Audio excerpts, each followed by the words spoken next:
street food. Welcome, friends, to the premiere of Street Food Season 6. We already done 5 seasons of this show. That's 73 episodes prior to this one. I'm saying that's a whole lot of snacks been had, that's a whole lot of parasites been dodged. Some of them have not been dodged. Sometimes you just gotta take a parasite for the team. You know, that is the life of a street food aficionado. If you're new to the channel, you can check out our previous episodes and get caught up. We are starting this season off in the heart of Xi'an, China. In fact, it's hard to believe I have not shown you this place already because it is one of the most famous places in all of Xi'an to get street food. I'm talking about Hui Min Jie, also known as the Muslim Quarter. Now, China is pretty famously homogenous. Over 91% of its 1.3 billion people are the same ethnicity, which is Han. But did you know that the other 9-ish% of the population is made up of 55 distinct minority ethnicities? Now, for the most part in China, the word minority is not derogatory. In fact, it carries with it an air of distinction, which, while it's not really sought after in this culture, is still pretty positive. It carries a connotation of uniqueness and intrigue. The largest minority are the Zhuang people. They mostly live in the southern Guangxi autonomous region on the border with Vietnam. The second largest ethnic minority are the Hui people. To give you an idea, there are over 10.5 million Hui people in China. The Hui are traditionally Muslim, which makes them stand out primarily in 2 ways. The first is that they don't eat pork. Pork is the most popular meat in China, so already that's pretty unique. And the second is their headwear. The guys usually wear these white round caps, and the women generally have their head covered or they wear a veil.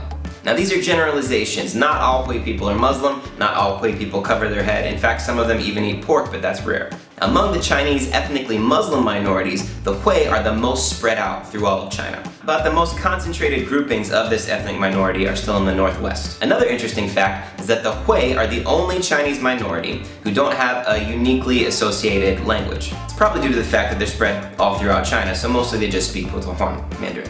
Hui Min Jie technically means Hui Minority Street. It is one of the most popular tourist destinations in the city. It runs directly north from the iconic Drum Tower. The Muslim Quarter spreads west from that main street and kind of wraps around Xi'an's great mosque. Hui Min Jie is where we all take our tourist friends shopping. And it's a place where you can sample traditional Hui cuisine, the most famous of which is probably羊肉泡馍.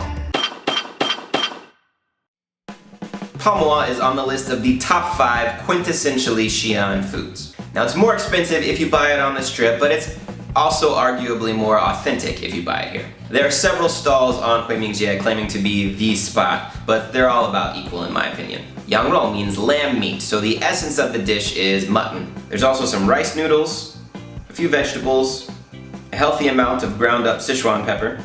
The broth totally numbs your tongue. And finally, they add some torn up pieces of bread. The smaller you tear it up, the better. That's how you're supposed to do it. It's hard to call this a soup because there's so much bread in it, almost all the broth gets soaked up. Lots of people like to add pickled garlic, straight garlic, or chili oil.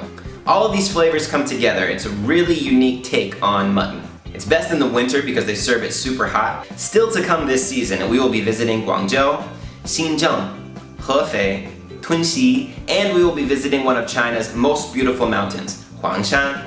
Please subscribe to Street Food. Please visit Patreon if you'd like to help me improve the show. Next week, my wife Ashley will be giving us shopping tips for how to bargain on the street. Until then, y'all need to eat it on the street, but watch out for the parasite. Street food. Alright people, you know what to do. Subscribe if you like it. You can find Patreon below. You can find Street Food International. You can find Street Food Supplements. Let's get our snack on, people.